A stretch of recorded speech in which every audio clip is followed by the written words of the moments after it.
Also dade pama namalenge samolya 다시베 삼지 슈아의 subjekto ane dade Saya mau mulai dengan menyampaikan salam saya kepada Anda semuanya. da sonje nima ninda chukji ba de yore Hari ini adalah merupakan hari ke-11 daripada pengajaran musim panas Margaret kita. da sonje chebege kajoda kwa teje senada sonje ma chedano delda yunju sane ane baji kedu thambo de madobe kedu nibadi Ketika kita melihat bagaimana pengajaran ini berlaku, saya rasa kita hanya berbicara tentang konsili pertama. Jadi pada dasarnya kita membicarakan hal ini dan kita tidak akan waktu pun berbicara tentang dengan konsili kedua. Jadi kita akan menyelesaikan dulu konsili pertama. Jadi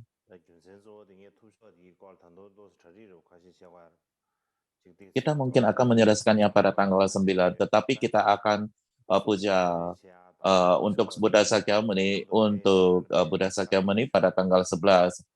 Dan saya masih ada beberapa hal yang perlu saya persiapkan untuk puja pada tanggal 11 itu, dan oleh karena itu maka sangat sulit sekali untuk melakukan persiapan untuk pengajarannya dan juga persiapan untuk puja itu pada saat yang bersamaan. Sangat sulit sekali bagi saya untuk konsentrasi. Jadi saya saat ini mempersiapkan pengajaran saya, tetapi pada saat ada waktu yang luang, saya akan melihat bagaimana kondisi teks daripada untuk puja tersebut, dan saya mempersiapkan itu, dan sangat sulit bagi saya untuk hal itu, dan kita tidak akan mengganti tanggal puja, tetapi ajaran itu saya akan melanjutkan sampai selesainya kita berbicara tentang konsili satu ini, dan setelah selesai topik ini, maka kita akan mengakhiri pengajaran kali ini. Dan beberapa hari yang lalu kita berbicara tentang di antara beberapa akun yang ditemukan tentang konsili pertama yang ditemukan di Tejur dan Kanjur, dan kita membagi menjadi dua kelompok. Pada dasarnya satu hal yang kita diskusikan, dari satu cara untuk mendiskusikannya adalah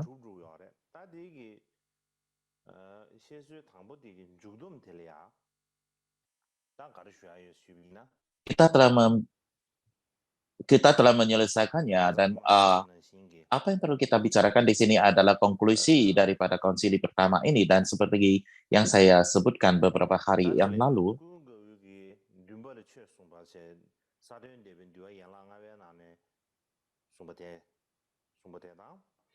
saya juga akan berbicara tentang bagaimana Ananda mengajarkan cana pengajaran juga diajarkan di dalam ajaran tradisi Mahasasika di dalam Vinaya 5 bagian, dan juga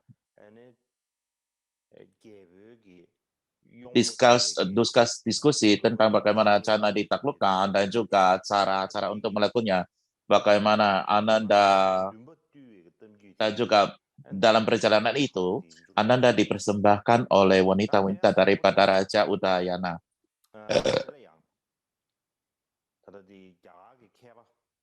Jadi cerita tentang cana ini akan menjadi perampung daripada konsili pertama dari akun yang pertama. Jadi di sini cendekiawan India Aiser Goya mengatakan bahwa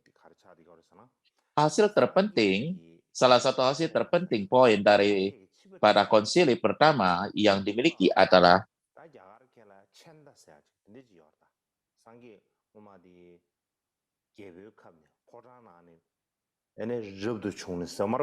yaitu keputusan kita berbicara tentang cana kucir Sang Buddha. Jadi orang yang selalu menjadi kusir Sang Buddha namanya adalah cana. Orangnya adalah cara. Beliau adalah sesungguhnya orang yang sangat kasar. dan orang yang sangat sulit sekali. Beliau selalu menciptakan kesulitan-kesulitan pada Sangga dan juga selalu menceritakan hal-hal jelek tentang Sangga. Jadi, setelah Sang Buddha masuk parinibbana, beliau harus menghukumnya. Jadi ini harus dihukum bukan biasa, tetapi hukuman tertinggi yaitu hukum Brahma, yaitu hukum Brahma Danda. Jadi ditentukan bahwa Channa itu perlu dihukum dengan hukuman Brahma Danda ini. Alasannya adalah karena setelah ia menjadi seorang bisu, ia mempunyai karakter yang sangat rumit sekali. Ia meremehkan semua anggota saat terlepas daripada baik yang kuat, lemah, tinggi, dan rendah. Ia sangat sombong pada diri sendiri. Dan untuk alasan itulah maka sangat penting sekali dihukum dengan hukuman tertinggi. Dan setelah hukuman Brahma ini dijatuhkan kepadanya, pada Channa, apa yang terjadi adalah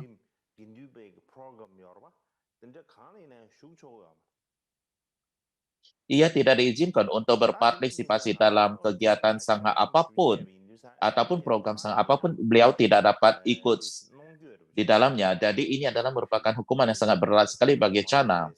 Jadi ia mengakui kesalahannya dan menyesali dari hatinya, dan pada akhirnya bahkan ia mencapai tingkatan arahat. Jadi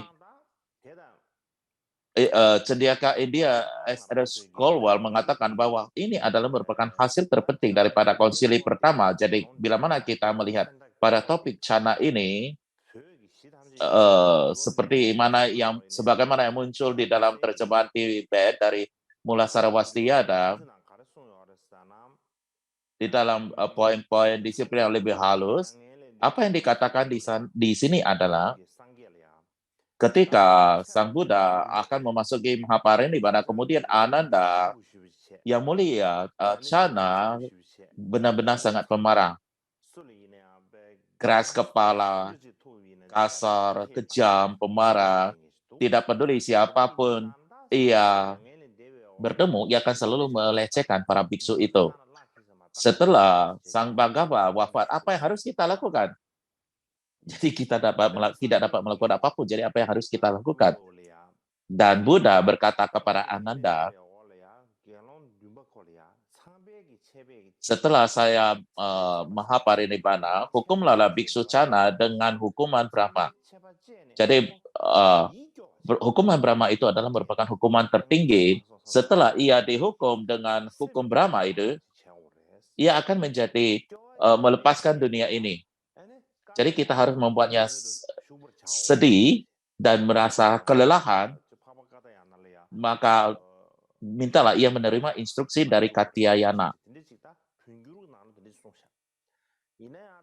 Jadi terdapat yang mulia Katyayana memberikan instruksi. Ini yang disebutkan di dalam terjemahan Tibet. Dalam terjemahan Cina daripada Mula Sarwastiyada, semuanya sama, tetapi tidak dikatakan menerima instruksi dari Katyayana. Dikatakan bahwa ia menerima hukum Brahma dan membuat ia lelah terhadap dunia, dan begitu ia dihukum, mungkin ia akan dapat dikembalikan kepada anggota sangha lagi. Tetapi di dalam Vinaya Mula Sarwastiyada, ia tidak benar-benar menjelaskan bagaimana sebenarnya Channa itu dihukum.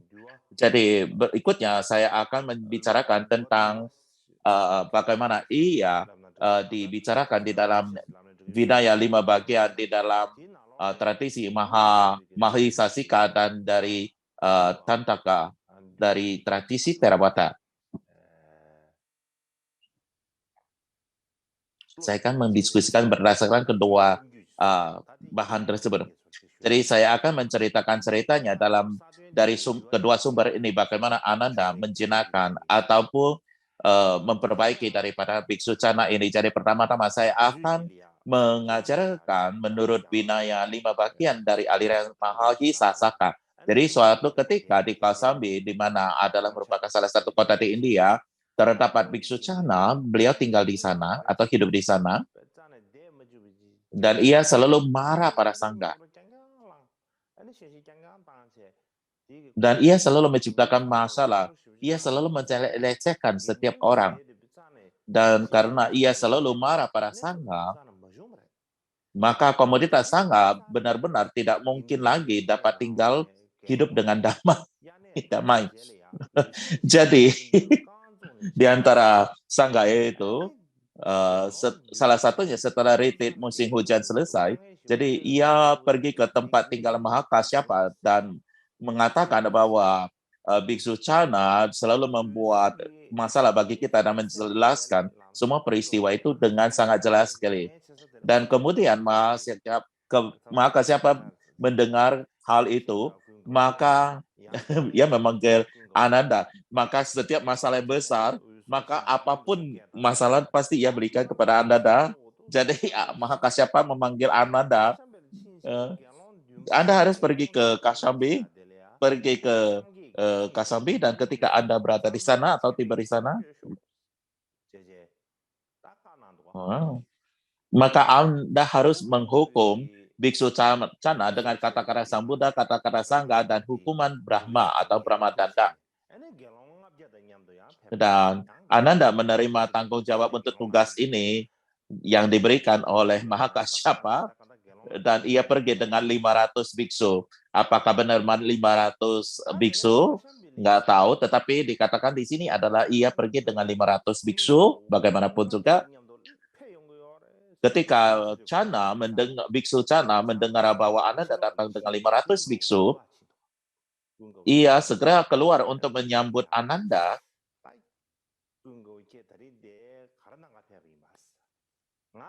Dan bertanya, Ananda, mengapa Anda datang ke sini? Anda tidak datang untuk mempersulit saya, bukan? Katanya. Ananda berkata, saya tidak membuat kesulitan bagi Anda, saya datang membantu Anda. Dan Cana bertanya, bagaimana Anda bisa membantu saya? Dan Ananda mengatakan,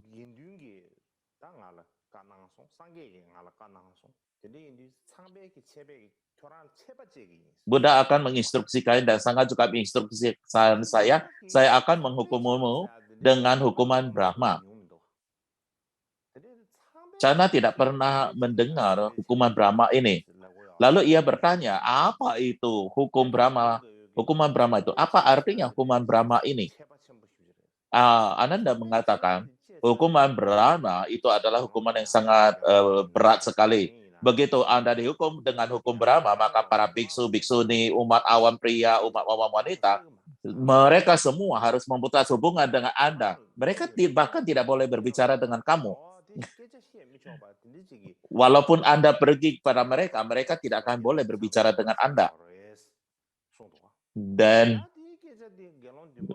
hukuman ini, di mana biksu tidak ada orang boleh bicara dengannya, itu adalah hukuman Brahma. Dan ketika Cana mendengar hal ini, ia benar-benar sangat terkejut dan ia ambruk ke tanah dan apa yang ia katakan kepada Ananda. Bukankah itu Anda memberikan saya hukuman demikian berat ini, bukankah itu sama dengan membunuhku? Tidak ada orang berbicara dengan saya, itu berarti membunuhku, bukan? Dan ia berbicara kepada Ananda, dan Ananda menjawab, jangan khawatir. Sang Buddha memberitahu saya di masa lampau bahwa Anda akan mencapai realisasi melalui saya. Jadi Buddha sudah memprediksikannya. Dan karena itu, maka jangan khawatir. Anda bangkit dulu, dan saya akan mengajari Anda Dharma. Dan kemudian Cana bangkit lagi dari tanah, dan kemudian Ananda mengajarkannya Dharma. Dan Ananda mengajarkan banyak sekali ajaran-ajaran Dharma yang luar biasa dan indah kepada Cana. Dan memberitahu Cana apa itu kebajikan, apa itu tidak kebajikan, apa yang benar dilakukan, apa yang tidak benar dilakukan, bagaimana ia harus membebaskan diri dari halang-halang dan mencapai mata dharma yang tidak terselubung menuju dharma. Ketika mengajarkannya, maka biksu Cana mencapai kondisi arhat. Jadi inilah yang disebutkan di dalam Winaya 5 bagian. Dan menurut Kantaka dari tradisi Theravada, catatan tentang hal ini lebih panjang, lebih diperluas dibandingkan dengan Vinaya 5 bagian. Dan pada saat itu, ini adalah merupakan cara lain untuk menceritakan kejadian tersebut. Ananda berkata kepada biksu yang lebih senior, sebelum Sang Buddha memasuki nirmana, ia berkata kepada saya, Ananda, ketika aku telah meninggalkan dunia ataupun memasuki parinibbana, maka sang harus berkumpul bersama dan menjatuhkan hukuman Brahma pada Cana.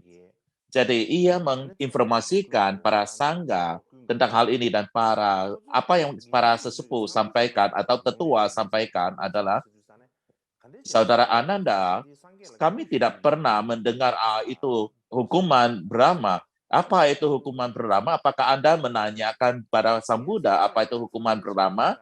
Inilah yang ditanyakan oleh para sesepuh ataupun tetua. Anda berkata, iya, saya bertanya kepada Sang Buddha apa itu hukuman Brahma, dan ketika saya bertanya itu, Sang Buddha mengatakan hukuman Brahma itu adalah ketika Cana berbicara kepada para biksu tidak boleh menjawabnya.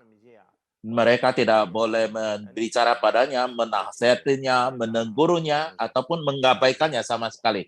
Inilah yang disebut sebagai hukuman Brahma. Inilah yang disampaikan oleh Ananda kepada para sesepuh. Dan ketika ia menyatakan demikian, para sesepuh menjawabnya, oh demikian, jika demikian, maka Anda, Saudara Ananda, kamu harus pergi dan menjatuhkan hukuman Brahma pada Cana. Oh, karena Ananda juga, karena dari para sesepuh itu merasa takut, maka ini adalah hukuman tinggi dan mereka takut pada Cana. Jadi ia menyuruh Ananda yang pergi ke sana. Oh, Buddha yang menyuruh kamu menghukumnya, dan Anda harus pergi ke sana sendiri untuk memberikannya. Jadi Ananda berjawab, oh yang mulia, bagaimana saya bisa menjatuhkan hukuman Brahma pada Cana? Iya, betul, benar-benar pemarah. Ia mempunyai karakter kasar sekali. Kalau saya ke sana dan memberikan hukuman yang tertinggi, akan berbahaya sekali. Mungkin saja ia akan memukuli saya. Dan para sesepuh berkata, oh, saudara Anda, memang benar juga apa yang kamu katakan. Jadi pergilah bersama beberapa biksu dengan Anda. Dan begitu Anda mendengar, oke, kalau begitu oke, Ananda menyetujuinya dan menerimanya. Dan Ananda melakukan seperti yang diinstruksikan oleh para sesepuh. Jadi sama seperti yang disampaikan dengan para biksu, 500 biksu, tapi bagaimanapun dengan beberapa biksu, ia tidak berani pergi sendiri karena Cana karakternya sangat buruk sekali. Jadi Ananda ada bahaya akan dipukul oleh Cana, dan oleh sebab itu ia membawa 500 biksu bersamanya. Selalu dikatakan 500 biksu, selalu dikatakan 500 biksu. Bila mana kita membaca teks Vinaya, hanya ada 2 konsili, yaitu 500 dan 120.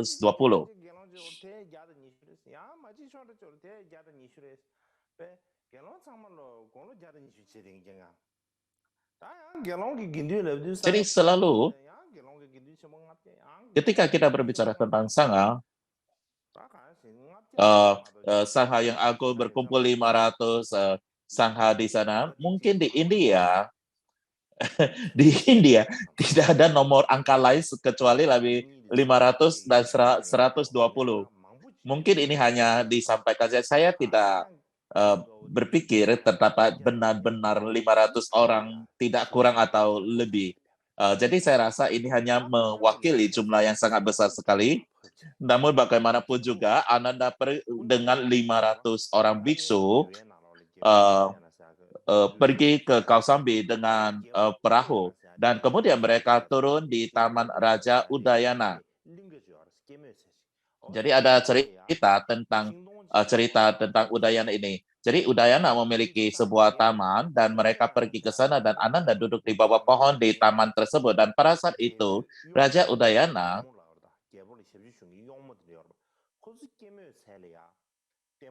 dan terdapat beberapa wanita pergi ke taman dan itu adalah bersama waktu dengan Ananda sampai di taman itu dan para wanita ini berkata, kami mendengar bahwa guru kami Ananda sekarang berada di sini dan sekarang duduk di bawah pohon dekat taman ini. Jadi semuanya pergi ke Raja Udayana dan berkatakan, Raja yang agung, guru kami kita Ananda sedang duduk di bawah pohon dekat taman. Kami mendengar beliau duduk di sana. Kami benar-benar ingin pergi menemui Yang Mulia Ananda. Bolehkah kami pergi? Jadi mereka meminta permisi untuk ke sana. Dan sang raja mengatakan, oke, itu bagus sekali, Anda boleh pergi menemui Ananda. Dan kemudian semua wanita ataupun pelayan daripada wanita, raja pergi ke Ananda di mana berada, kemudian bersujud kepadanya, dan kemudian duduk di satu sisi Ananda, dan kemudian Ananda mengajari mereka dharma. Ananda memberi mereka nasihat, mendorong mereka, mengilhami mereka, dan menggembirakan mereka, dan mereka merasa sangat senang sekali. Mereka benar-benar sangat senang sekali, dan karena mereka sangat sekali, nah mereka mengumpulkan semuanya, maka mereka memberikan lagi 500 jubah. Jadi mereka memberikan materi untuk 500 jubah. Materi untuk membuat 500 jubah.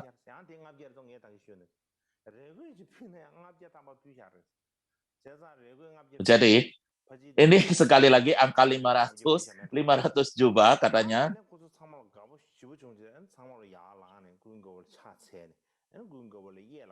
Jadi karena mereka sangat senang sekali, dengan gembira mereka bangkit untuk menghormati, bersujud kepada Ananda, dan dengan demikian mempertahankan posisi Ananda tetap di sisi kanan.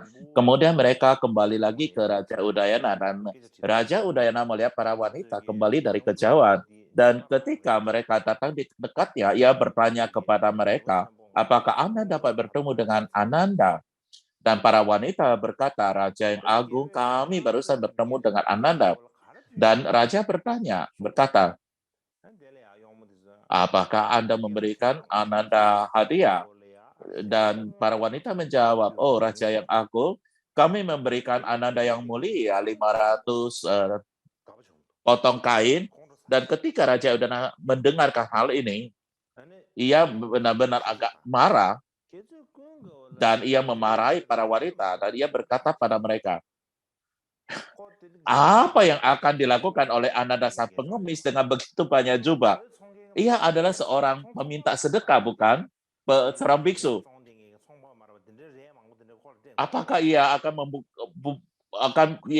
menjadi penjajah menjual jubah? Apakah ia akan membuka sebuah toko? Apakah ia akan membuat berdagang kain itu? Dan ia mengkritik ini. Dan setelah memarahi mereka, jadi sebenarnya Raja Udayana mendengarkan itu, ia merasa agak gimana gitu, apa yang akan Ananda lakukan dengan 500 kain itu? Dan kemudian ia pergi bertemu dengan Ananda, dan kemudian mereka mencari Ananda, dan keduanya setelah itu ia memberikan respek kepada Ananda dan mendiskusikan Dharma, dan mereka berbicara tentang topik-topik yang layak untuk dinikmati, percakapan yang sangat menyenangkan. Dan karena ia adalah raja, maka ia tidak akan langsung mengatakan apa yang akan kamu lakukan dengan semua kain-kain itu. Itu tidak tepat. Jadi boleh dikatakan ia melakukan basa-basi dulu untuk menunjukkan rasa basa-basi untuk kesopanan. Dan kemudian tiba pada Ananda. Ananda, apakah para wanita datang ke sini? Ananda menjawab, oh Raja yang Agung. Iya, wanita-wanita Anda memang datang ke sini.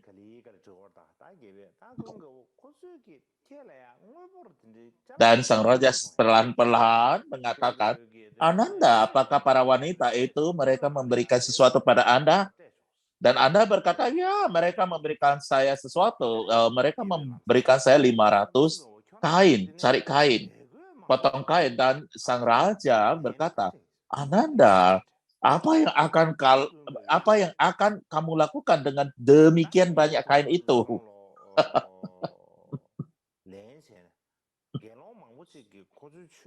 Oh, yang mulia Raja yang Agung, saya akan menerima semua kain itu. Banyak sekali biksu-biksu yang jubahnya sudah rusak, sudah usang. Jadi saya akan memberikan mereka jubah yang baru.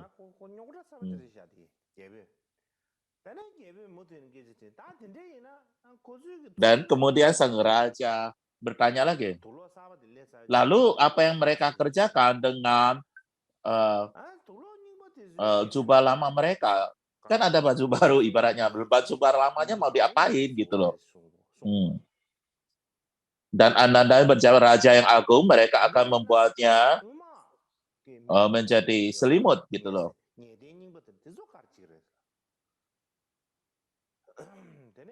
Lalu apa yang akan mereka lakukan dengan selimut lama mereka? Dan yang lama itu akan menjadi penutup kasur mereka.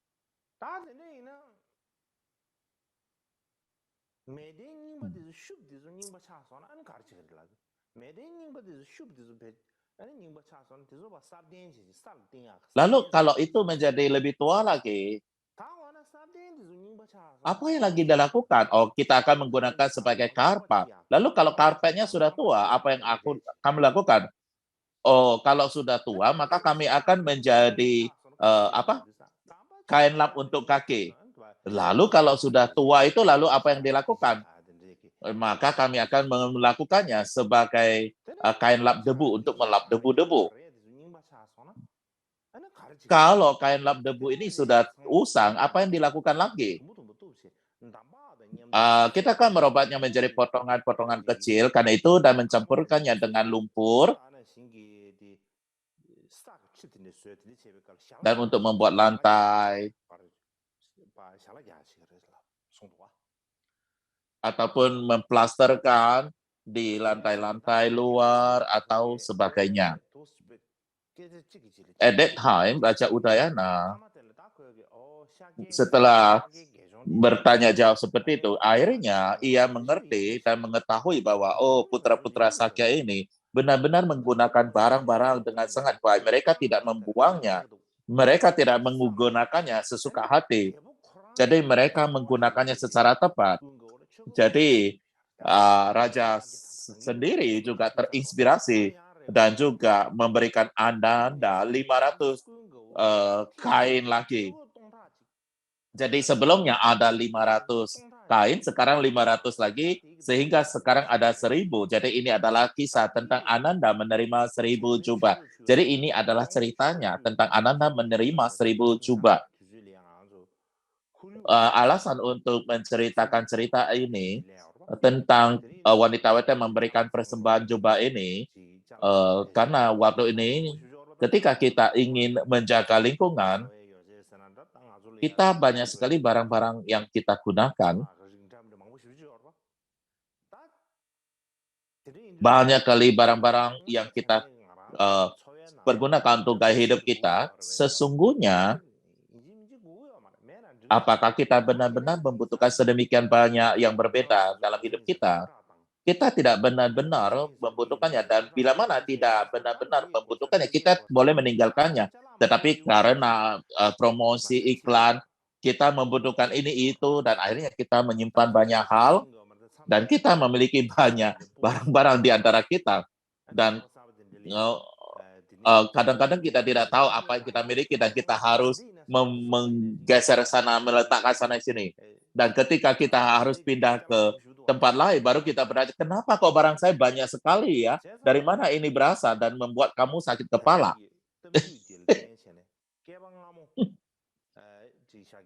Jadi bila mana dasarnya bila mana kita melihat catatan ini di masa lampau, bagaimana para pengemis sakya itu bagaimana gaya hidup mereka, bagaimana mereka menggunakan semua barang yang mereka miliki, mereka menggunakan secara benar-benar apa yang pantas digunakan dan mereka tidak mensia-siakan apapun, dan ini adalah sesuatu yang perlu kita pelajari. Dan ini adalah sesuatu yang perlu kita pahami untuk menjaga lingkungan kita. Dan setelah para wanita mempersembahkan jubah ataupun kain pada Ananda, dan kemudian Ananda dan 500 biksu melanjutkan perjalanan mereka, dan mereka tiba di tempat di wihara di Arama Gosita. Jadi adalah wihara yang diberikan oleh Gosita, Arama Gosita. Dan ketika Ananda sampai di wihara tersebut, terdapat di singgasana yang telah disiapkan untuknya. Mungkin bukan singgasana seperti yang kita miliki saat ini, tetapi adalah kursi yang diduduki oleh Ananda. Dan kemudian Channa juga datang menemui Ananda. Pertama-tama ia bersujud kepada Ananda, dan kemudian ia duduk di satu sisi.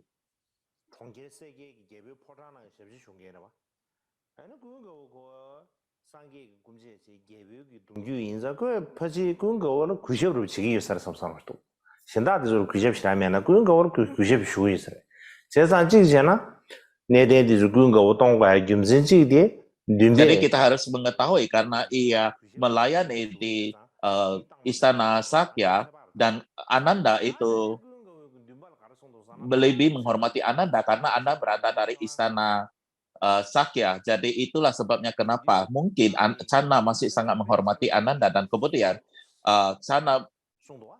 Ananda berkata pada Channa, Ananda berkata kepada Channa, saudara Channa, Sangha berkatakan mereka akan menjatuhkan hukuman Brahma kepada Anda. Lalu Channa berkata, apa itu hukuman Brahma? Ia tidak pernah mendengarkan hukuman Brahma itu. Dan ia adalah seorang biksu yang sangat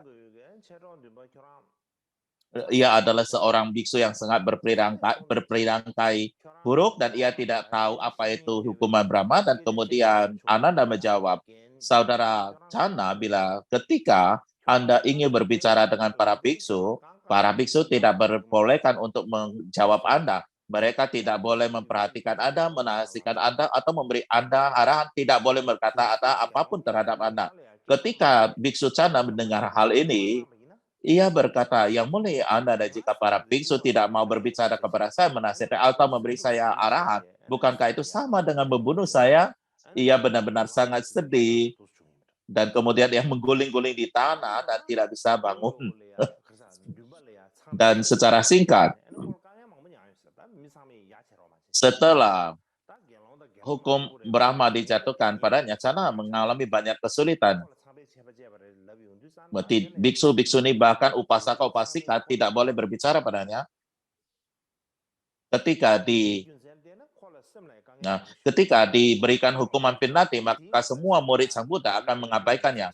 Jadi oleh sebab itu maka ia mengalami banyak kesulitan, dan secara perlahan, secara bertahap, ia juga di dalam hatinya, hati nuraninya mulai tumbuh, sopan satunya mulai tumbuh, kepatutannya juga mulai tumbuh dan berkembang.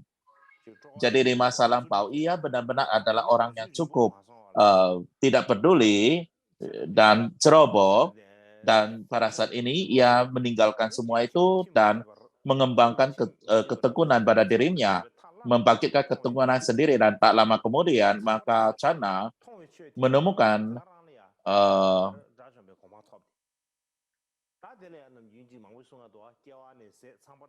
ia mencapai tingkatan arahat.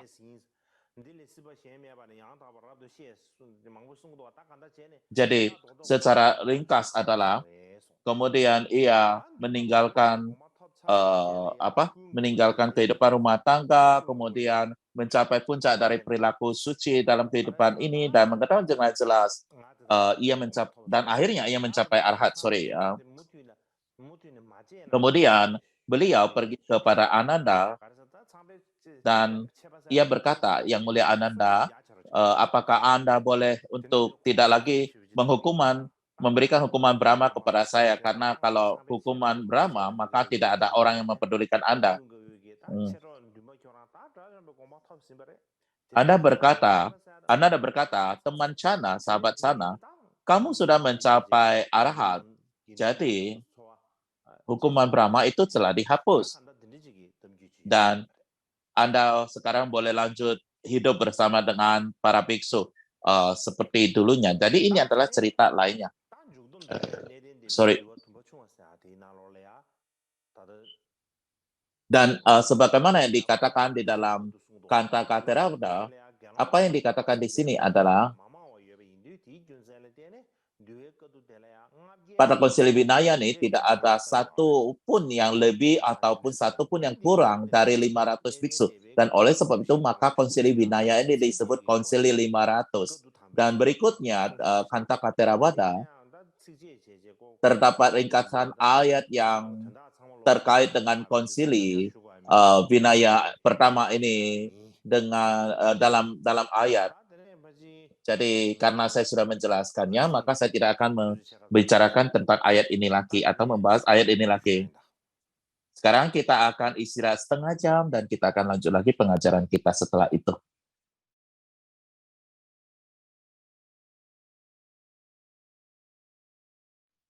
다시합니다.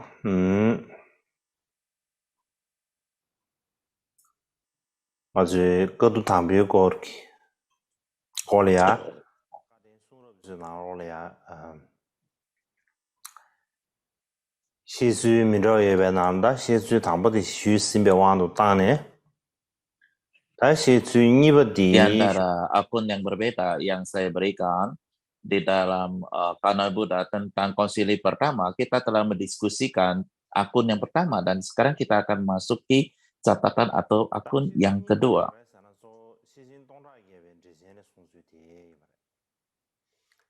Akun yang kedua adalah terutama berasal dari komentar agung dari 100.000 yang telah saya diskusikan sampai sekarang dari beberapa hari yang lalu adalah merupakan akun pertama dari konsili pertama.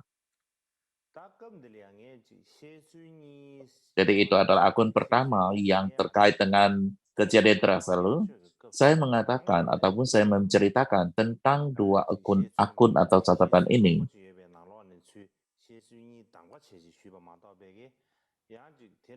adalah sesuatu yang telah saya lakukan untuk ajaran musim panas marmot ini.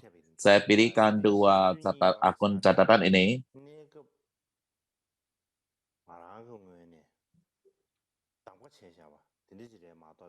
Jadi bila dikatakan terdapat dua catatan atau dua tradisi, itu adalah salah pemahaman.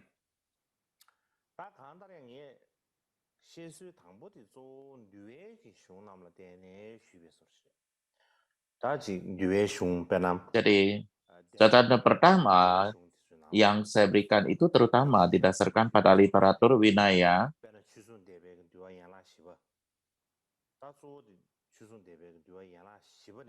Itu adalah saya mengambil catatan yang berbeda tentang konsili pertama dari beberapa sekolah seperti misalnya Dharmaguptaka dari Vinaya 4 bagian dari tradisi dan Dharmagupta, dan kemudian saya melengkapinya dengan Vinaya 5 bagian dari tradisi Mahasasika dan juga Kantaka dari Theravada dan juga dari sekolah-sekolah lain. Dan semua itu adalah merupakan pelengkapnya.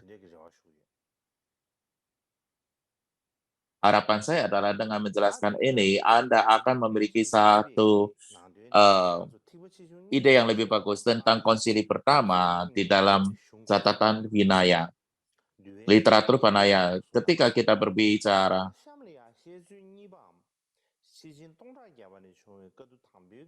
kalau kita berbicara tentang wahana dasar dan sebagainya, maka ini adalah berasal daripada wahana dasar dari Sarwaka.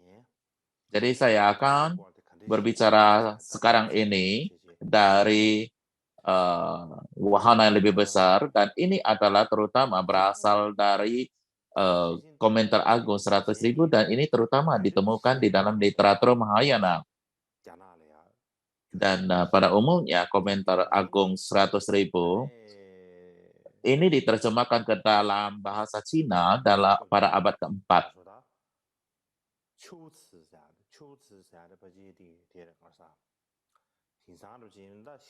Diterjemahkan Zhou Shusha, dan beliau berasal dari daerah Xinjiang saat ini, dan dulunya itu disebut sebagai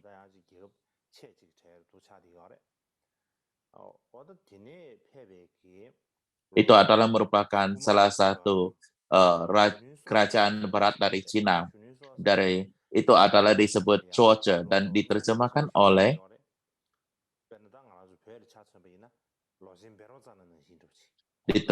Kumarajiwa, yang mana adalah merupakan terjemahan yang sangat penting sekali di dalam terjemahan Cina, dan bila dibandingkan dengan Tibetan, ia sama dengan Berocana dalam penerjemahan Tibet.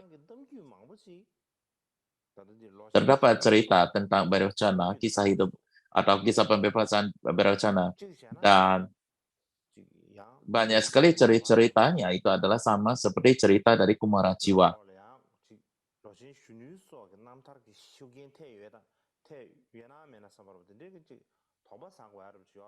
Kadang kita berpikir apakah kisah hidup daripada Kumarajiwa memiliki beberapa pengaruh pada riwayat hidup daripada penerjemah Berocana.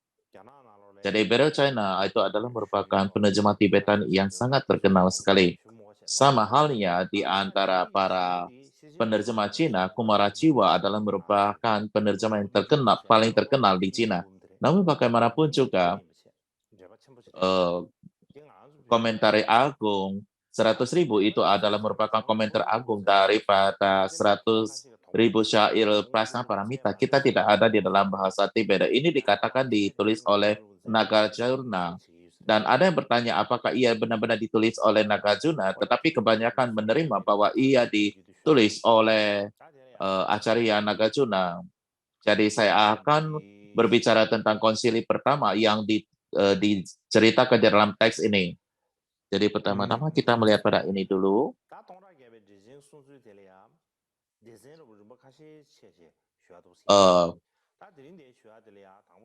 Kalau kita membaginya antara bagian-bagiannya, maka itu adalah berbicara tentang urutannya, maksudnya Parinibbana Buddha. Dan kemudian yang kedua adalah para dewa bersujud pada Makasyapara, kemudian Makasyapara mengumpulkan para ahad, dan pertanyaan kenapa harus ada 1.000 biksu, dan berikutnya adalah melakukan konsili di Raja Kriha, dan yang terakhir adalah penuduhan ataupun menyalahkan Ananda. Jadi kita akan membicarakan tentang itu. Jadi yang pertama adalah tentang Parinibbana Sang Buddha. Ini adalah urutan-urutan yang akan kita diskusikan. Jadi apa yang dikatakan di dalam komentar agung 100.000 adalah jika kita mengambil catatan dari Sutra Pelaparan Dharma atau Dharma Sanggiti Sutra sebagai dasar untuk konsili pertama, jadi ketika Sang Buddha memasuki Parinibbana, dikatakan bumi berguncang 6 kali.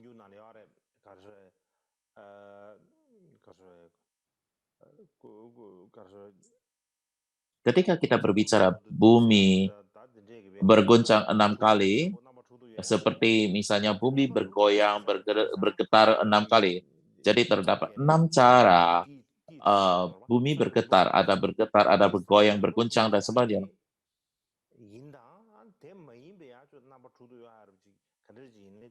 Jadi kita sini berbicara tentang 6 cara bumi berguncang.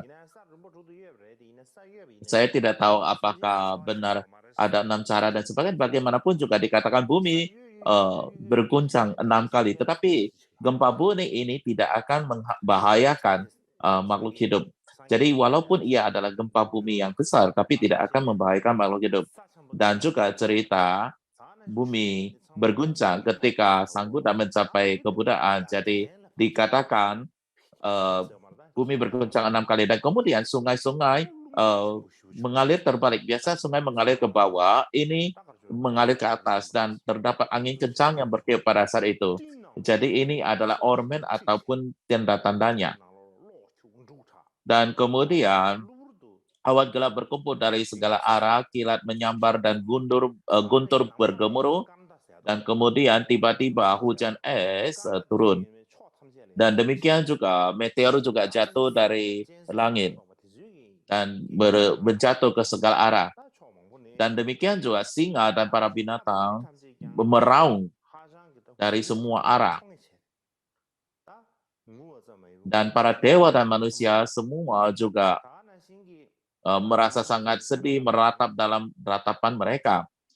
Dan para manusia dan para dewa, apa yang mereka katakan adalah, dalam sekejap mata saja Sang Buddha telah memasuki nirwana. Ya, masuk ke dalam masukin nirwana sangat cepat sekali. Mata dunia telah buta. Mereka sangat sedih sekali dan meratap. Pada saat itu semua tanaman obat, bunga, dan kelopak, semua kelopak-kelopak dalam sekejap semua bercerai-berai. Semuanya bercerai-berai. Kayak runtuh, gugur gitu. Dan gunung-gunung besar di dunia semuanya runtuh, ombak terus-menerus menerjang lautan. Ya, jadi di sini dikatakan kita ada ombak besar bukan, tetapi sekali bukan dikatakan waktu itu ombak terus-menerus menerjang lautan dan kemudian bumi berguncang, lereng gunung terbelah, semua pohon patah dan asap membumbung dari 4 arah. Jadi ini adalah kondisinya. Benar-benar sesuatu yang sangat menakutkan dan sangat mengerikan. Dan demikian juga danau, mata air, dan sungai biasanya jernih sekarang menjadi keruh.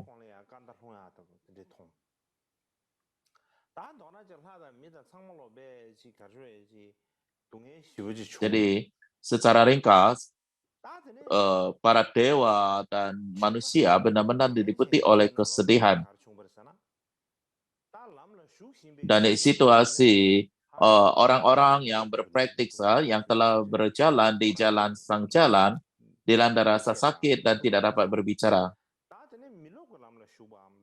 Mereka tidak tahu apa yang mesti disampaikan, dan mereka yang telah mencapai tingkatan tanpa pembelajaran atau arahat, mereka berpikir dalam hati, semua fenomena adalah tidak kekal, jadi Sang Buddha juga memasuki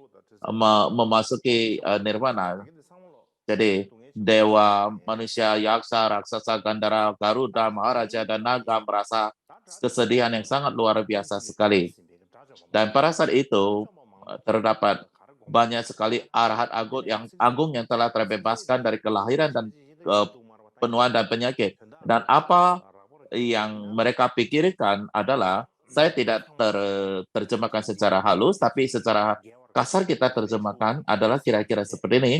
Kami telah menyeberangi sungai keinginan makhluk umum. Kami bebas dari kelahiran, penua, penyakit dan kematian, dan kami masih mempunyai 5 skanda.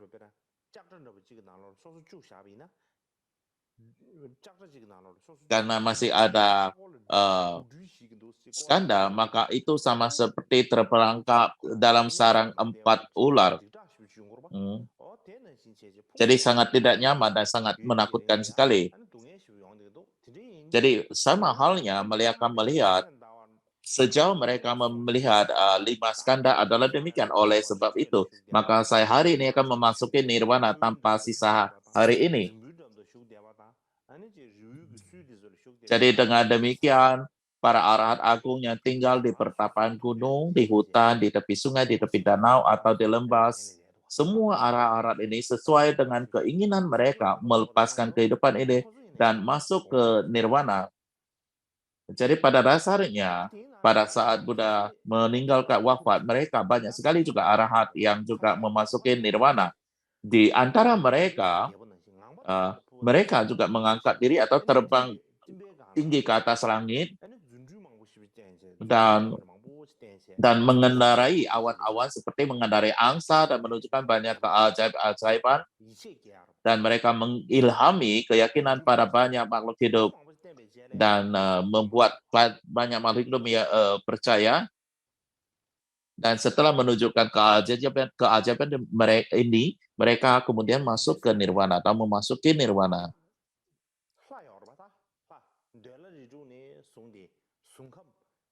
Dan pada saat itu terdapat dewa dari 6 kelompok dewa alam berkeinginan hingga ke alam dewa berbentuk. Mereka melihat sedemikian banyak arhat yang melepaskan kehidupan dan memasuki nirwana, dan mereka berpikir, karena mereka melihat ini, mereka berpikir setelah Sang Buddha memasuki ke nirwana, semua siswa yang mencapai pembebasan juga telah masuk ke nirwana. Jadi, para pengembara masa kini benar-benar terserang berbagai penyakit seperti nafsu keinginan, kebencian, dan delusi. Mereka benar-benar sakit karena beberapa penyakit. Namun para guru spiritual dan sepupu yang seperti dokter telah berlalu dan tidak ada lagi. Lalu di masa yang akan datang, seperti tidak ada lagi dokter atau tabib yang dapat menyembuhkan mereka. Jadi kita tidak berbicara tentang dokter atau tabib yang umumnya, tetapi kita berbicara tentang tabib yang dapat menyembuhkan orang daripada seperti keinginan, kebencian, dan delusi. Jadi tidak ada lagi dokter tabib seperti itu. Jadi seolah-olah semua siswa yang seperti teratai tumbuh dari lautan kebijaksanaan yang tak terbatas telah layu dan membusuk. Bahkan pohon Dharma pun sudah membusuk dan patah. Awan Dharma telah lenyap. Dan gajah besar Prajna telah meninggal, dan anak gajah mengikutinya, yaitu maksudnya murid-murid Sang Buddha. Ketika Sang Buddha wafat, para murid-muridnya juga lenyap atau hilang. Jadi itu adalah tidak bagus. Benar-benar tidak bagus. Setelah Sang Buddha parinibbana, para arahat juga memasuki nirwana ataupun wafat.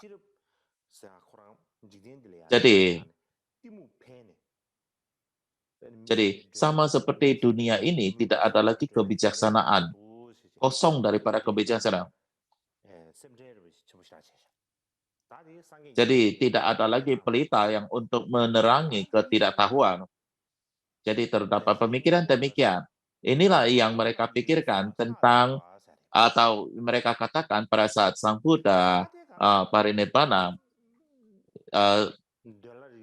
Bagian yang kedua adalah para dewa bersujud pada Kasyapa. Jadi para dewa dari dewa 6 kelompok kehidupan, 6 alam dewa berkeinginan sampai alam dewa berbentuk. Jadi sebenarnya mereka selalu berdiam dalam samadhi yang mendalam. Mereka sebenarnya tidak berpikir banyak, tetapi dewa dari 6 alam berkeinginan benar-benar sangat khawatir. Jadi udah tidak ada lagi yang bisa menunjukkan mana yang benar, mana yang tidak. Jadi mana yang salah, maka mereka mengkhawatirkan itu. Kemudian pada saat itu mereka datang ke Kasyapa dan bersujud di kaki Kasyapa dan kemudian mengucapkan syair-syair ini. Dan ini pada dasarnya adalah pujian pada Kasyapa. Anda telah hidup lama dan melepaskan keinginan, kemarahan, dan juga kesombongan. Tubuh Anda berwarna keemasan dari sungai Jambu, seperti yang saya jelaskan beberapa saat yang lalu. Kasyapa memiliki tubuh berwarna keemasan.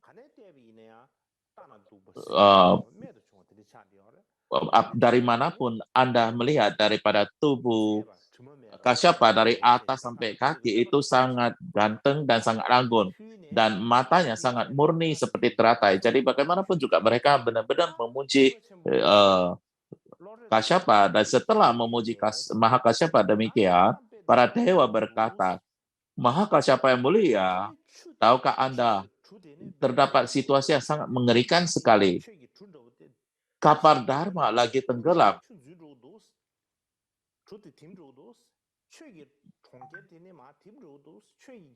Jadi kapal Dharma ini lagi tenggelam. Kota Dharma lagi runtuh. Lautan Dharma lagi mengering. Panci Dharma sedang diturunkan. Pelita Dharma sedang padam. Guru Dharma telah pergi. Dan mereka sudah pergi menjauh. Dan orang-orang yang mempraktekkan Dharma menjadi semakin sedikit-sedikit. Dan orang jahat akan menjadi semakin kuat. Jadi saat ini adalah tepat bagi Anda dengan cinta kasih dan belas asih untuk menegakkan dan menanamkan Dharma sejati untuk membuatnya tetap ada. Jadi ini adalah permohonan dilakukan oleh Dharma. Dan setelah itu, pada saat itu, maka siapa berpikir pada dirinya nih? Jadi maka siapa hatinya seperti lautan luas dan itu tidak banyak bergerak. Jadi air di dalam samudra luas sangat stabil, tidak bergerak, sangat tenang, damai.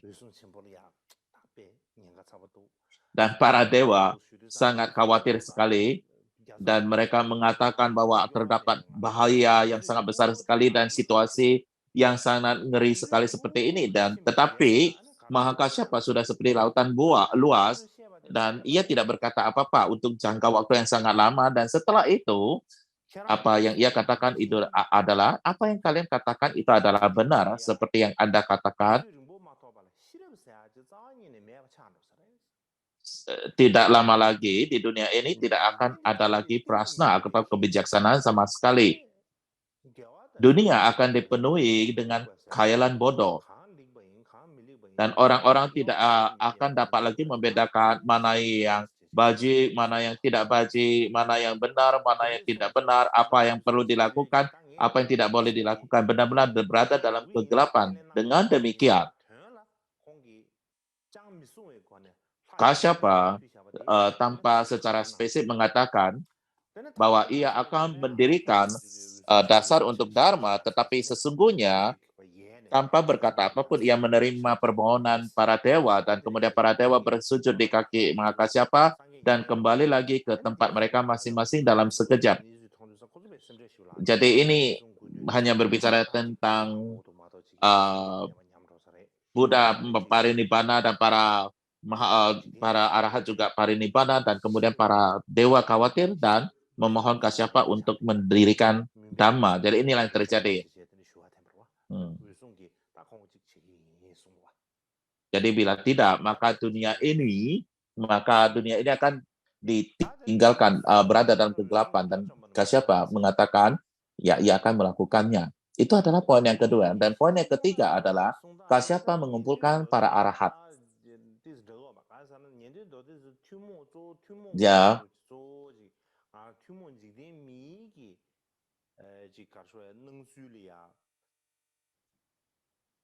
Jadi cara disebutkan di dalam hal ini tidak sama dengan catatan yang terjadi di dalam literatur Vinaya.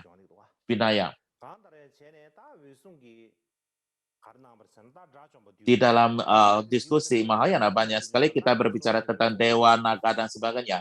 Dan bagaimanapun juga Mahakasyapa berpikir bahwa ia akan mengumpulkan arahat. Jadi pertama, Mahakasyapa berpikir setelah para dewa membuat permohonan, maka ia berpikir pada dirinya, apa yang dapat saya lakukan sehingga ajaran-ajaran yang begitu sulit diperoleh bahkan setelah 3 kalpa yang tak terhitung ini dapat bertahan untuk jangka yang lama. Jadi dia berpikir setelah lama, dan ia kemudian melanjutkan berpikir, saya pikir jika saya percaya bahwa ajaran harus bertahan lama, maka kita harus menyusun sutra Abhidhamma dan Vinaya. Pada dasarnya adalah untuk mengkompilasi semua ajaran yang diberikan oleh Sang Buddha dalam 3 keranjang ini. Dan bila mana kita dapat mengkompilasi atau menyusun ajaran-ajaran Buddha ini ke dalam 3 keranjang ini, maka ajaran ini barulah bisa bertahan dengan lama.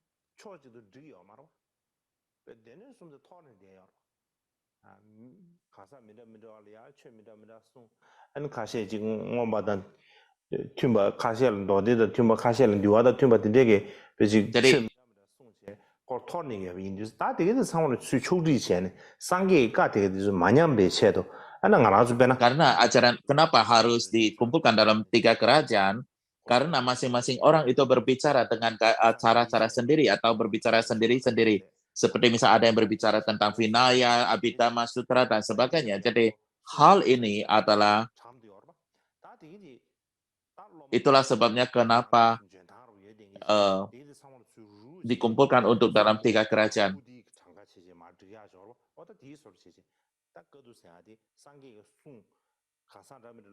Jadi sama seperti saat ini para lama menulis ajaran, mungkin ajarannya akan menyebar dan terpencar-pencar, tetapi ada muridnya mengumpulkannya menjadi hasil karya daripada sang lama. Jadi sama halnya untuk mengumpulkan ajaran Sang Buddha, itulah yang terjadi di konsili pertama. Jadi secara ringkas bahwa bila mana ajaran itu dikompilasikan dalam 3 kerajaan, barulah ajaran itu bisa bertahan. Dan juga orang-orang di masa yang depan juga akan memuji karena dalam mereka ada ajaran pada saat itu karena Sang Buddha, karena dalam banyak kehidupan, karena cinta kasih dan belas kasih mengalami banyak kesulitan usaha untuk menemukan Dharma. Jadi benar-benar beliau itu mengalami sedemikian banyak kesulitan dalam banyak kehidupan, dan ia mengumpulkan dan merampungkan Dharma di dalam semua Dharma. Jadi ini adalah Dharma yang telah dikumpulkan oleh Dharma. Jadi terlepas daripada kesulitan yang dialaminya, dan kemudian ini adalah dharmanya, dan kalau kita bisa mengumpulkannya dan menyebarkannya, maka akan memberikan manfaat bagi makhluk hidup lainnya. Demikian setelah Kasyapa pergi demikian itu, maka ia pergi ke puncak Gunung Merah dan memukul gandhi tembaga. Jadi seperti waktu kita sojong, kita memukul gandhi pula, seperti lonceng yang mengumpulkan para biksu, bukan? Dan mengucapkan syair ini. Setelah itu ia mengucapkan syair ini. Para siswa Sang Buddha, bila mana Anda merasa bersyukur ataupun menghargai cara Sang Buddha, maka untuk membalas kebajikan Sang Pemenang, maka hari ini jangan masuk ke parinirvana. Jadi terutama para arhat, mereka bisa mengontrol diri, mau masuk arhat, nirvana dan sebagainya bisa sendiri. Jadi mereka, apa yang dia sampaikan adalah jangan masuk arhat, jangan masuk nirvana dulu, kita harus mengumpulkan ajaran dulu, menyusun ajaran dulu. Dikatakan bahwa ketika suara Gandhi dan suara Kassapa menyatakan demikian, itu suaranya memenuhi seluruh alam dunia dari 300.000 besar alam kehidupan. Jadi dikatakan semua orang mendengarkannya. Mereka semuanya bisa mendengarkan. Jadi semua siswa yang memiliki kekuatan ajaib datang ke Kasyapa dan berkumpul.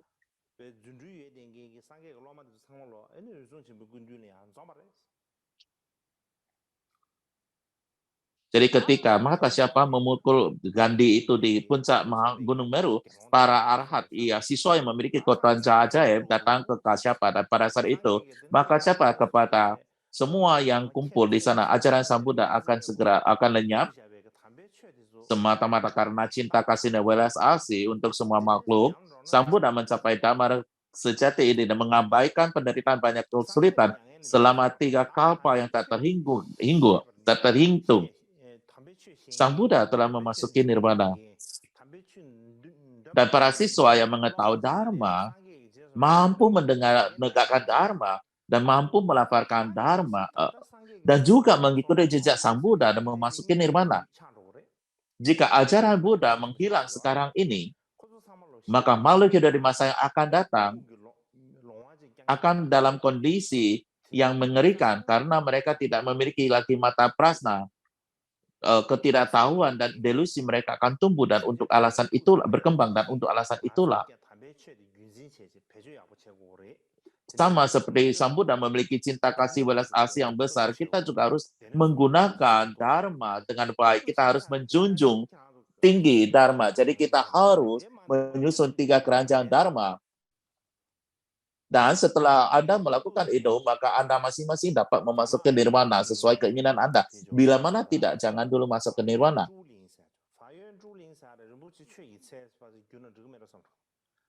Di dalam bahasa Mandarin terdapat teks yang berjudul Hutan Dharma yang Berharga. Ini adalah merupakan kompendium daripada cerita-cerita Dharma yang terkait dengan Dharma. Jadi ini adalah teks yang sangat tebal sekali. Jadi ini adalah disusun dalam Tang dinasti Tang. Dan ia sangat persis dengan kitab Mahayana. Dan apa yang dikatakan di sini adalah 7 hari setelah Sang Buddha mencapai parinibbana, maka Kasyapa berkata kepada 500 arahat, kalian 500 arahat, bunyikan Gandhi untuk memanggil semua arahat yang memiliki 6 keawas kita di alam Buddha di 10 penjuru untuk menuju ke sini, untuk datang ke sini. Anda perlu untuk mengundang mereka ke hutan 2 pohon salah ini di mana Sang Buddha memasuki Mahaparinibbana.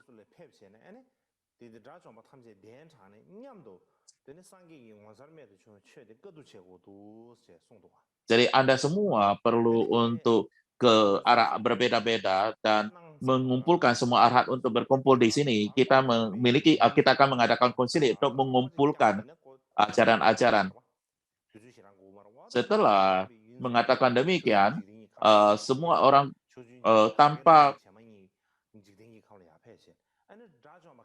500 arahat itu dengan waktu sekejap saja seperti orang menjulurkan tangannya itu sudah pergi ke semua arah-arah dan kemudian membawakan 8.800.000 arahat dengan mereka dan mereka kembali ke Sahaloka untuk mendengarkan Dharma. Dalam persepsi umum kita,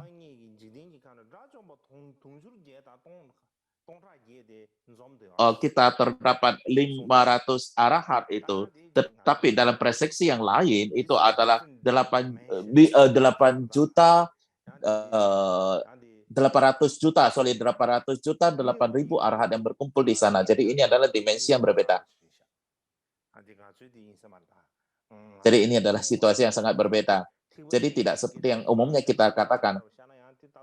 Jadi ketika kita melihat dalam ajaran Mahayana,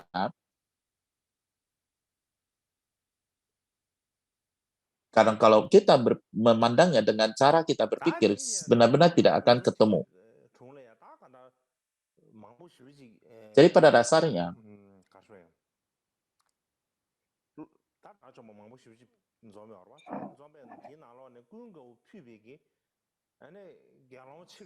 sejumlah besar arahat berkumpul di hadapan Mahakasyapa dan di antara jadi di sini dikatakan terdapat 1.000 biksu terkecuali Ananda. Jadi ini terdapat berbeda. Jadi ini yang dikatakan di dalam hutan Dharma yang berharga. Apa yang dikatakan di sini dengan 100.000 komentar 100.000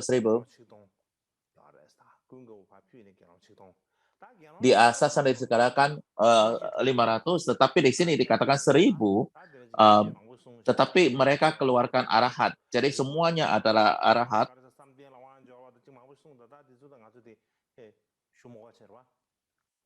Jadi mereka semua adalah arahat memiliki 6 kewajiban yang dapat mampu berdiam secara seimbang dalam pembebasan.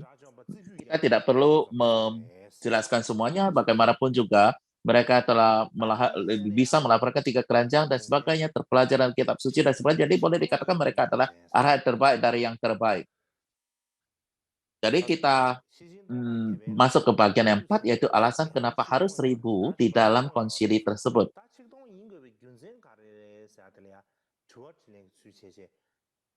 Dari di dalam komentar Agung dikatakan terdapat 1000, tetapi pertanyaan kita adalah kenapa 1000? Jadi apa dalam komentar 100.000 itu dikatakan demikian? Pada saat itu, sedemikian banyak arahat yang muncul, tetapi kenapa Masyapa hanya memilih 1000? Mengapa demikian itu? Jadi, setelah Raja Bibisara mencapai arahat, pada saat yang bersamaan 84.000 menteri dalam rombongannya juga mencapai hasil arahat. Dan pada saat itu ia diberikan di istana kerajaan untuk menyiapkan memberikan persembahan pada 1000 biksu. Dan ini menjadi kebiasaan yang terus berlanjut sampai kepada masa putranya Raja Ajatasatru. Jadi dengan demikian, maka siapa berpikir jika kita pergi ke konsili dan masih pergi berpindah patah, maka orang-orang Buddhis akan mengganggu kita, menimbulkan kecurigaan dan sebagainya, akan ada bahaya seperti itu. Jadi kalau kita melakukan konsili, maka kita tidak keluar sama sekali lagi. Kalau kita masih keluar-keluar, itu tidak akan berhasil dengan baik. Dan di Raja Graha terdapat setiap tahunnya terdapat tempat tertentu untuk memberikan persembahan pada 1000 biksu. Dan maka kita pergi ke Raja Graha dan mereka akan mudah dengan siap untuk mempersembahkan 1000 biksu, dan untuk itu saya rasa akan menjadi sangat mudah sekali bagi kita untuk menyusun ajarannya. Jadi itulah sebabnya kenapa Kasyapa tidak memilih lebih daripada 1000 biksu. Yang berikutnya adalah melakukan konsili di Raja Griha untuk menyusun sabda Sang Buddha dalam di Raja Griha. Jadi pada saat itu maka Kasyapa dan 1000 biksu tiba di Gunung Puncak Nasa di Raja Griha, dan pada saat itu Raja di Raja Griha itu adalah Ajatasatru. Dan kemudian maka siapa mengatakan tolong siapkan makanan untuk kami setiap hari dan bawakan untuk kami. Alasannya adalah karena mulai hari ini kami akan menyusun 3 keranjang dari sutra dan sedemikian dan seterusnya, dan kami tidak akan meninggalkan tempat untuk konsili ini. Jadi kita tidak bisa pergi untuk dana makanan. Jadi oleh sebab itu maka tolong persiapkan makanan kita dan kirimkan ke konsili kami. Dan di sini, seperti yang saya sebutkan, kita kembali lagi ke dalam hutan Dharma berharga, teks yang kita bicarakan sebelumnya. Ia mengutip kitab suci Mahasamgika Winaya untuk menjelaskan kompilasi tersebut. Ini menulis tentang bagaimana Mahakasyapa dan para biksu menyusun Dharma, dan di dalam Mahasamgika Winaya itu dikatakan ketika Mahakasyapa dengan 1000 biksu tiba di Raja Griha,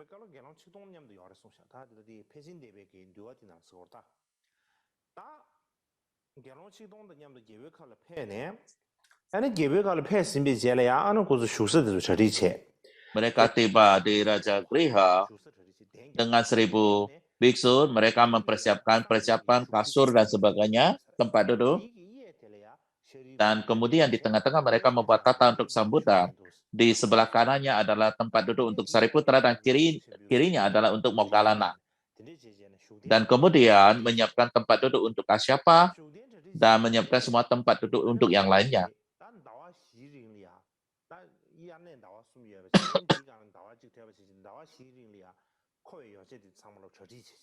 Dan kemudian mereka menyiapkan semua perbekalan selama 4 bulan, 3 bulan untuk basah dan 1 bulan lagi. Jadi mereka mempersiapkan perbekalan selama 4 bulan karena tidak ada kontak dengan siapapun di luar sana selama 4 bulan konsili ini. Jadi mereka harus mempersiapkan segalanya di depan. Jadi mereka mengumpulkan semua biksu tersebut Dan kemudian para biksu berkumpul. Kebanyakan mereka semua adalah arahat. Ada yang mendengarkan winaya daripada satu kali dari Sang Buddha, ada yang mendengarkan sekali dari para siswa Buddha. Ada beberapa yang telah mendengarkan winaya 2 kali dari Sang Buddha, dan ada beberapa yang telah mendengarnya 2 kali daripada siswa Buddha, bukan dari Buddha.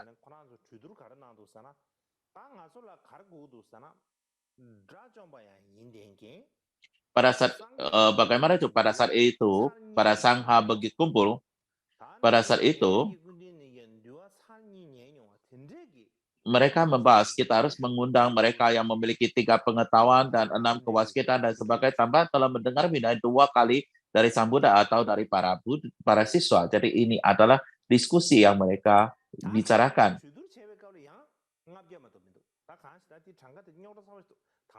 Dan ketika mereka melakukan itu,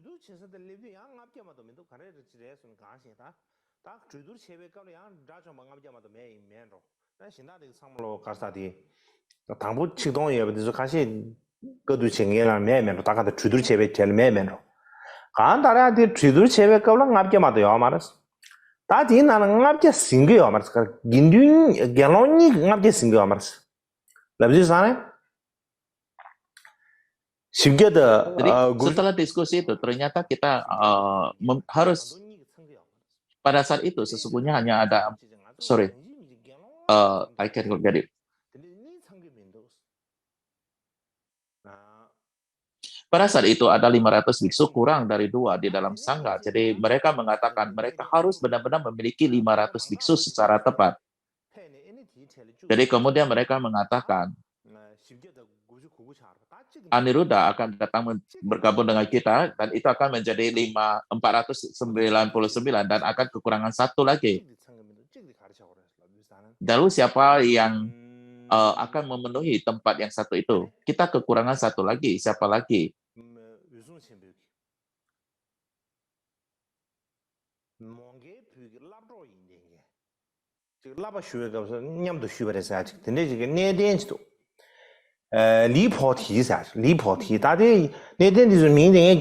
terdapat pada saat itu sesepuh Lipote.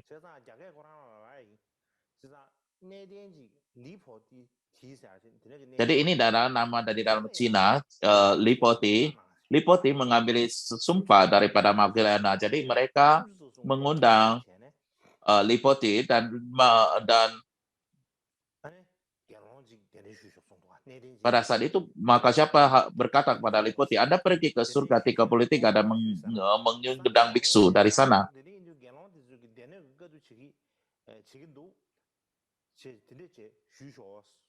Katakan padanya bahwa Sang Buddha telah memasuki parinibbana, para biksu menyusun kitab suci Sang Buddha.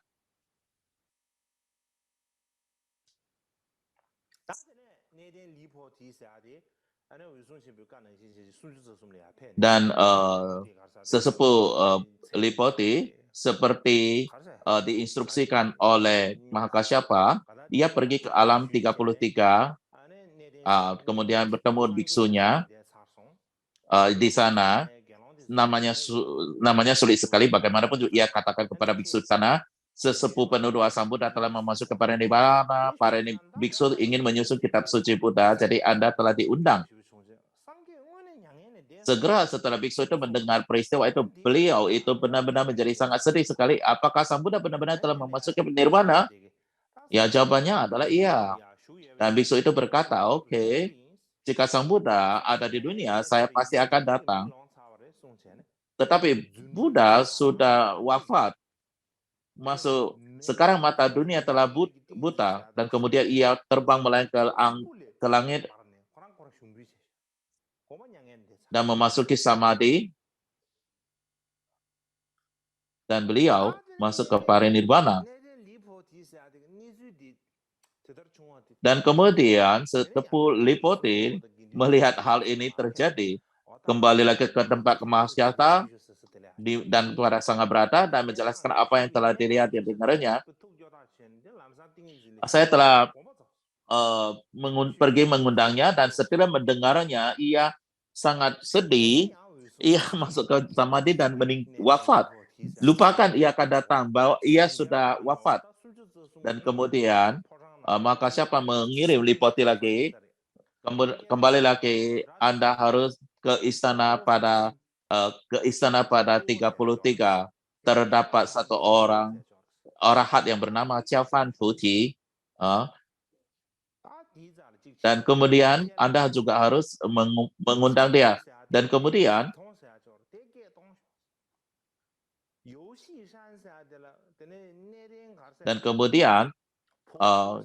Xiang San Xun juga Yu Xishan Putuasi juga kumpul panggil beliau.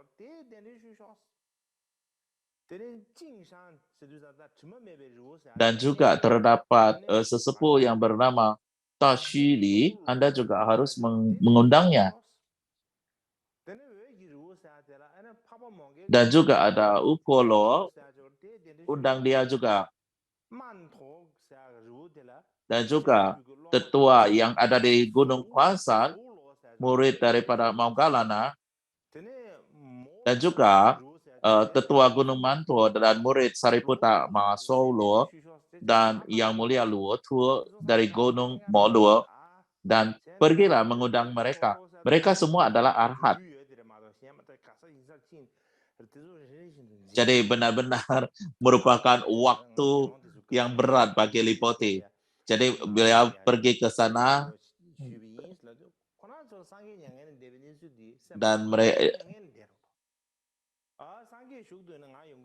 dan setelah Lipoti pergi ke sana, mereka memasuki nirwana. Kalau Buddha ada, maka saya akan datang. Tapi kalau Buddha sudah memasuki nirwana, mereka juga masuk ke Mahaparinibbana. Kemudian beliau pergi ke istana Raja Besar Vaisranana dan mengundang Syumito. Dan dia bertanya, Lipoti berkata, sesepuh Sang Buddha telah memasuki nirwana. Para biksu ingin menyusun ajarannya. Jadi saya datang untuk mengundang Anda untuk berpartisipasi. Mendengar itu, Arhat itu sangat sedih sekali dan bertanya, apakah Sang Buddha benar-benar telah memasuki nirwana? Dan ia menjawab. Dan kemudian Sang Arhat berkata, jika Sang Buddha masih ada di dunia, saya pasti akan datang. Tetapi Sang Buddha telah memasuki nirwana, dunia telah menjadi buta. Dan saat itu ia mengatakan ia juga melayang ke langit dan juga memasuki nirwana, masuki samadhi dan masuki nirwana. Dan kemudian Lipoti kembali lagi kepada Kasyapa dan menceritakan peristiwa dan di mana para biksu dan Kasyapa berkata dan menceritakan peristiwa itu kepada mereka. Saya sudah pergi ke tempat yang dianjurkan dan setelah mereka tahu apa yang terjadi, mereka segera memasuki nirwana.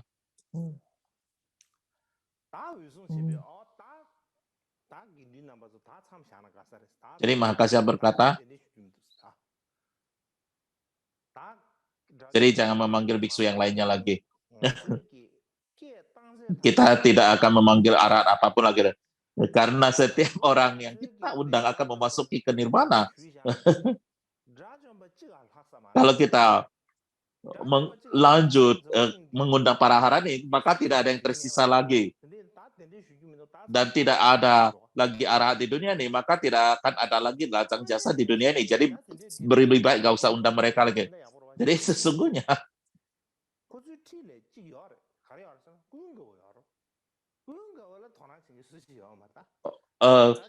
masih ada satu para sepuh yang mulia Ananda. Mereka tidak melihat itu. Mereka mengundang ini itu terlebih ke langit, alam dewa ini dan sebagainya. Mereka tidak akan datang. Mereka bukan tidak hanya datang lagi, mereka bahkan memasuki nirwana. Jadi tidak perlu lagi mengundang semua itu. Karena Ananda ada di sana, karena ia adalah seperti bendahara Dharma Buddha. Jadi salah satu Buddha mengatakan demikian. Para sesepuh, yang mulia Ananda ada di sini bukan? Beliau adalah pelayan Sang Buddha. Dan sesungguhnya mendengar Dharma langsung dari Sang Buddha. Dan di masa lalu Sang Buddha berkata bahwa Ananda adalah yang terdepan dalam 3 kualitas. Jadi kita harus mengundangnya. Kita tidak usah sana sini mengundang orang-orang yang tidak mau datang. Dan mereka bukan tidak datang lagi, mereka memasuki nirwana. Itu adalah kondisi yang tidak membaik. Jadi di Ananda ada di sini, undang dia. Begitu mengatakan yang Maha Kasyapa berkata,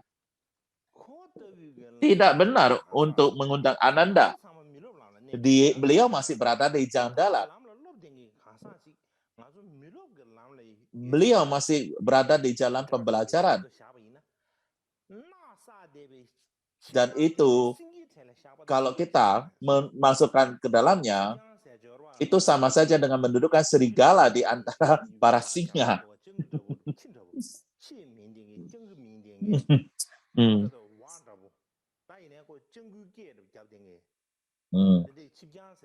Itu sebenarnya jackal ya. Jackal itu sejenis anjing ya. Jadi itu adalah sama seperti kita mendudukkan jackal di antara para singa. Kita tidak dapat melakukannya. Nah. Kita tidak dapat memasukkan Ananda di antara kita. Maka siapa tidak menerimanya?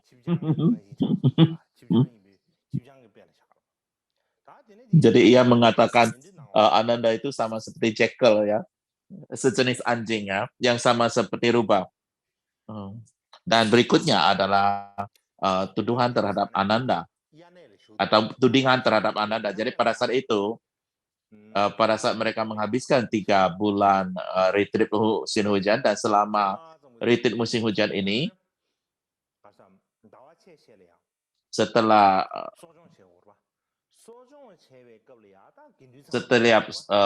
tanggal 15, mereka harus melakukan uposatha.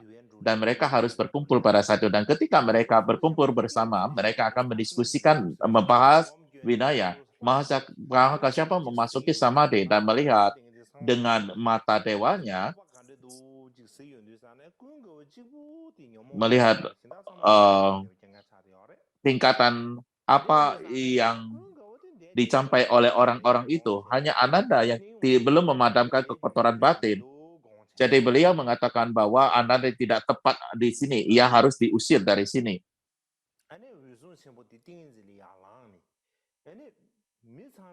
Jadi Maha Kasyapa bangkit daripada samadhinya, dan kemudian ia memegang Ananda dengan tangannya, memegang lengannya, dan mengatakan, sekarang semua orang biksu di sini sudah bebas dari noda, sudah mencapai arahat.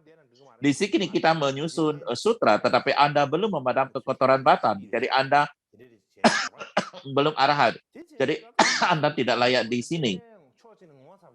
Ketika melakukan ini, Ananda benar-benar sangat sedih, malu apa yang dilakukan oleh Maha Kasyapa.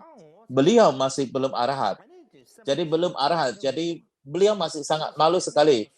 Dan beliau merasa sangat-sangat sedih sekali dan sambil dan menangis, dan demikian ia berkata kepada dirinya, saya melayani Buddha sebagai pelayan selama 25 tahun, tinggal di dekat Buddha dan tidak pernah menderita seperti sekarang ini, mengalami kesulitan seperti sekarang ini. Sang Buddha benar-benar sangat berwelas asih. Jadi Buddha dapat memaafkan dan memahami saya. Bahkan saya memiliki kekotoran batin, itu tidak ada beda di hadapan Sang Buddha, dan tidak pernah mengatakan kamu masih ada kekotoran batin dan Anda harus diusir. Dan berpikir demikian, Ananda sampaikan kepada Kasyapa adalah, saya memiliki kemampuan dan latihan, berikan sedikit waktu saya akan mencapai arahat. Jadi artinya jangan keluarkan saya berikan saya waktu saja, saya punya kemampuan dan latihan, sudah pasti saya pasti akan bisa mencapai arahat.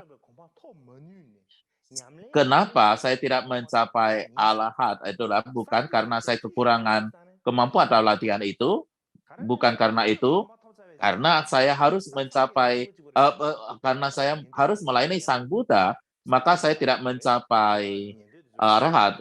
Karena kalau misalnya sudah mencapai arahat, itu berarti berdasarkan kendaraan dasar, pencapaiannya duduk sama, dan bila mana hal itu terjadi, maka Sang Buddha tidak dapat lagi membuatnya untuk bekerja untuknya. Karena ia telah mencapai arahat kan. Jadi Buddha tidak bisa memerintahkan, menyuruhnya untuk mengerjakan apapun lagi deh. Jadi oleh sebab itu maka saya dengan sengaja tidak mencapaikan arahat atau membebaskan diri saya dari ikatan dan mencapai tingkat arahat sehingga saya bisa melayani Buddha. Itulah sebabnya saya mampu bisa melayani Buddha. Oleh sebab itu, berikan saya waktu, saya punya latihan dan kemampuan. Sedikit waktu saja saya bisa mencapai ke arahatan. Dan sesi berikutnya saya akan berbicara tentang bagaimana ia mencapai ke arahatan.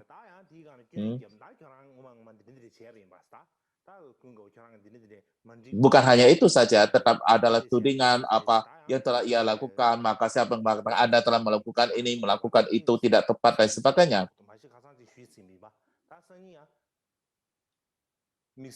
Jadi, saya akan membicarakan di hari yang di kesempatan yang akan datang tentunya. Jadi kita akan doa penutup